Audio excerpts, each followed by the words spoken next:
সৌহার্দ্যপূর্ণ পরিবেশে রাজশাহী বিভাগ সাংবাদিক সমিতি RDJADর ইফতার মাহফিল অনুষ্ঠিত হয়েছে। আজ ১১ মার্চ বুধবার ঢাকার একটি স্থানীয় রেস্টুরেন্টে এই ইফতার মাহফিল অনুষ্ঠিত হয়।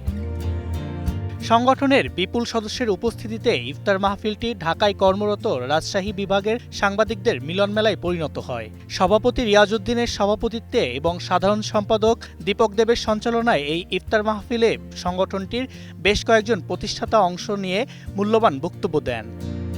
বক্তারা বলেন, রাজশাহী বিভাগের ৮ জেলা এখনও অবহেলিত, কাজেই এলাকার উন্নয়নে ঢাকায় কর্মরত সাংবাদিকদের ঐক্যবদ্ধ হওয়া খুবই জরুরি। সাংগঠনিক তৎপরতা বাড়ানোর উপর জোর দেন সদস্যরা। নির্বাহী কমিটির সদস্য ছাড়াও অন্যান্যর মধ্যে বক্তব্য দেন প্রতিষ্ঠাতা সভাপতি খায়রুজ্জামান কামাল, প্রতিষ্ঠাতা সাধারণ সম্পাদক আলমগীর হোসেন। এছাড়াও সিনিয়র সদস্য শাহানেজ দোলাল, আবদুল্লাহ আল মামুন ও পবন আহমেদ বক্তৃতা করেন।